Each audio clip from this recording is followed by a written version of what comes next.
በአዲስ አበባ ዛሬ ማለዳ ላይ የደረሰው አስደንጋጭ አደጋ የ12 ዓመት ታዳጊን ጨምሮ 12 ሰዎች ለቀላልና ከባድ ጉዳት ተዳርገዋል።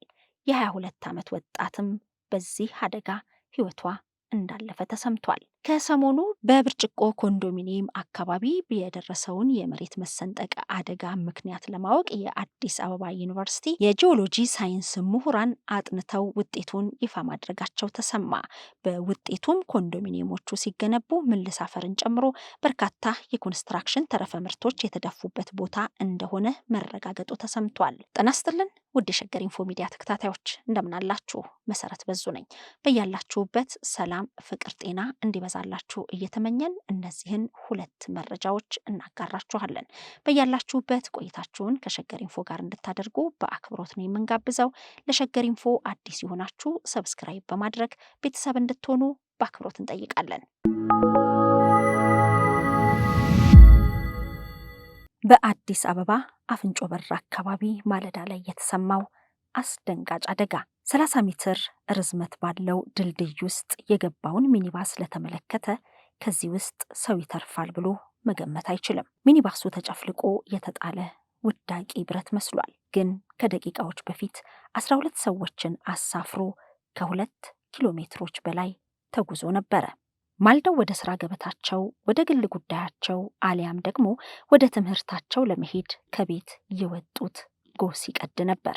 ከፊት ይህ አደጋ እንደሚገጥማቸው ማን ሊያውቅ ይችላል? ለታክሲ ተሰልፈው ወደ ሚኒባሱ ሲገቡ ለሞትና ለአካል ጉዳት መቃረባቸውን ማን ጠርጥሮ? ፈጣሪ ከዚህ ይጠብቀን። እጅግ በሚያሳዝን ሁኔታ ጉዞ እንደጀመሩ ነበረ። ገና በማለዳው ከንጋቱ 12 ሰዓት ከ10 ደቂቃ ላይ አሽከርካሪው መኪናው እምቢ አለኝ እያለ ሚኒባሱ አፍንጮ በር ድልድይ ውስጥ ተምዘገዘገ። የ12 ዓመት ታዳጊን ጨምሮ 6 ሴቶችና 6 ወንዶች በሚኒባስ ውስጥ ነበሩ። በዚህ አደጋ የ22 ዓመቷ ወጣት ወዲያውኑ ሕይወቷ አልፏል።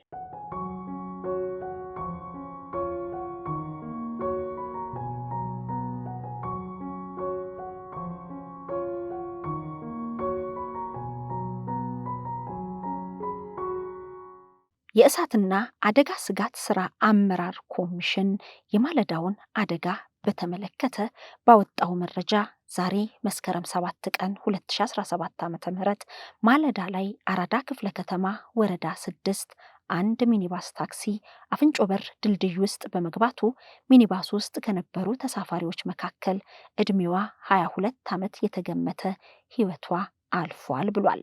ሌሎች 12 ሰዎች ከባድና መካከለኛ ጉዳት የደረሰባቸው ሲሆን ተጎጂዎች በእሳትና አደጋ ስጋት ስራ አመራር ኮሚሽን አምቡላንሶች እየተረዱ ወደ ሆስፒታል መወሰዳቸውን ይፋ አድርጓል። ጉዳት የደረሰባቸው ተጎጂዎች 6 ወንዶችና 6 ሴቶች ሲሆኑ ከተጎጂዎቹ መካከል የ12 ዓመት ታዳጊ ትገኝበታለች ብሏል።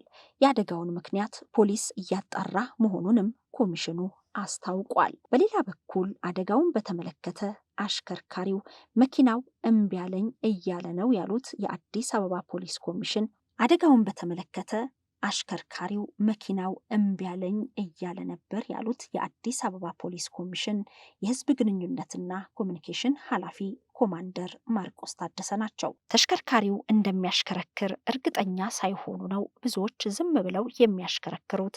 ለዚህ ነው አደጋ እየደረሰ ያለው። ስለዚህ ዓመታዊ ቦሎ በሚደረግበት ወቅት ተሽከርካሪዎቻቸውን ከህጋዊ ቦታ በማስመርመር በየዕለቱ መፈተሽ አለባቸው ሲሉ የአዲስ አበባ ፖሊስ ኮሚሽን የህዝብ ግንኙነትና ኮሚኒኬሽን ኃላፊ ኮማንደር ማርቆስ ታደሰ ለቲክቫህ ኢትዮጵያ ተናግረዋል። አዲስ ዓመትን ከተቀበልን ገና 1 ሳምንታችን ነው። ይሁንና ግን በየዕለቱ የሚደርሱ ሰው ሰራሽና የተፈጥሮ አደጋዎችን አዲስ ዓመትን በተቀበልን ገና በ1 ሳምንት ውስጥ እጅግ አስደንጋጭና ልብ ሰባሪ የሆኑ ሰው ሰራሽና የተፈጥሮ አደጋዎች ውድ የሆነውን የሰው ልጅ ሕይወት እየቀጠፉ ነው። ከትላንት በስቲያ ቲክቶከሩ ወጣት ኢብሳ ጉተማ በመኪና አደጋ ሕይወቱን ማጣቱ የብዙዎችን ልብ የሰበረ ነው። ኢብሳ ከሰዓታት በፊት በደስታ ተሞልቶ በሙዚቃ ታጅቦ እየተወዛወዘ የሰራውን ቪዲዮ በቲክቶክ ገጹ ላይ አጋርቶ ነበር። ወዲያው ግን ወደ አዳማ እየሄደ የመኪና አደጋ ገጥሞት ሕይወቱን እንዳሳጣው በተለያዩ የማህበራዊ ሚዲያዎች ላይ ተለቀቀ። ይህ የብዙዎችን ልብ የሰበረ ነበር። ማንም አሁንን እንጂ በኋላን ከቶ ሊያምነው አይችልም፣ አለሁ ማለት ከንቱ ነው በሚል ብዙዎች ሐዘናቸውን እየገለጹ ነው።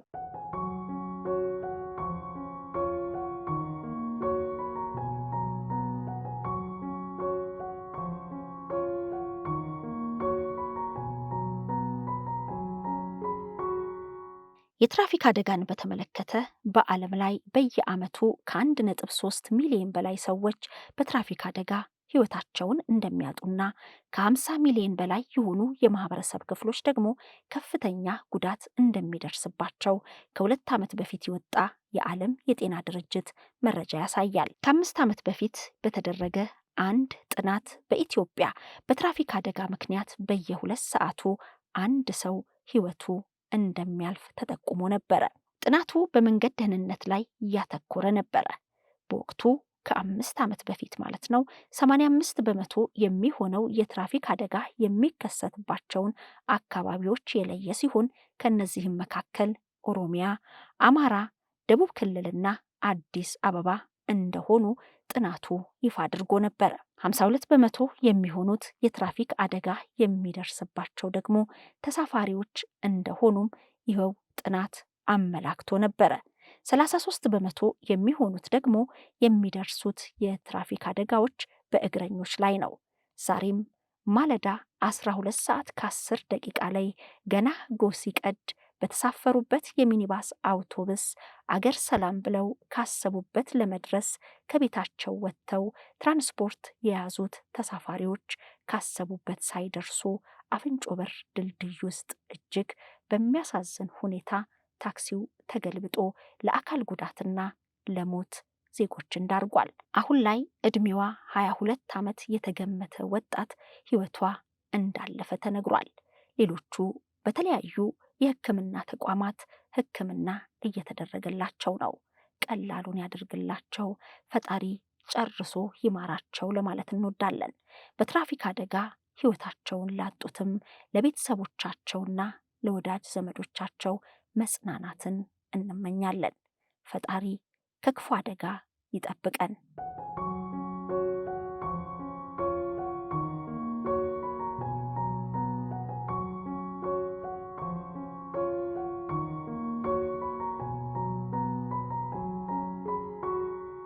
ከሰሞኑ በአዲስ አበባ ከተማ ልዩ ስሙ በሚኪሊላንድ ኮንዶሚኒየም ተብሎ በሚጠራው አካባቢ የደረሰው የመሬት መሰንጠቅ አደጋ የአካባቢውን ነዋሪዎች ስጋት ላይ የጣለ እንደሆነ ይታወቃል። የጋራ መኖሪያ ቤቶች ውስጥ የሚኖሩ 29 አባወራዎች ከአካባቢው እንዲርቁ መደረጉን በትላንትናው ዕለት መረጃችን መግለጻችን ይታወቃል።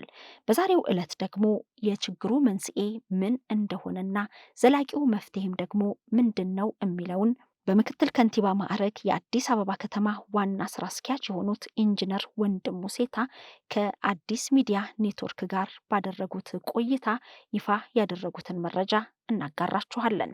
በመረጃው በአዲስ አበባ ከተማ ልዩ ስሙ ሚኪሊላንድ ኮንዶሚኒየም ተብሎ በሚጠራው አካባቢ ያጋጠመው የመሬት መሰንጠቅ አደጋ መንስኤ ተገቢ የሆነ የፍሳሽ ማስወገጃ ዘዴ ባለመኖሩ ምክንያት መሆኑን ነው በምክትል ከንቲባ ማዕረግ የአዲስ አበባ ከተማ ዋና ስራ አስኪያጅ ይፋ ያደረጉት። ዋና ስራ አስኪያጁ ኢንጂነር ወንድሙ ሴታ በነሐሴ ወር 2017 ዓ.ም ከባድ ዝናብ መጣል መጀመሩን ተከትሎ የተከሰተው የመሬት መሰንጠቅ አደጋ የከፋ ጉዳት እንዳያስከትል ከአካባቢው ማህበረሰብ ጋር ውይይት መደረጉን ገልጸው የመሰንጠቅ ምልክቱ አካባቢ የሚገኙ የኮንዶሚኒየሙ ነዋሪዎችን በጊዜያዊነት ደህንነታቸውን ለመጠበቅ ወደ ሌላ ቦታ እንዲዛወሩ ተደርጓል ብለዋል።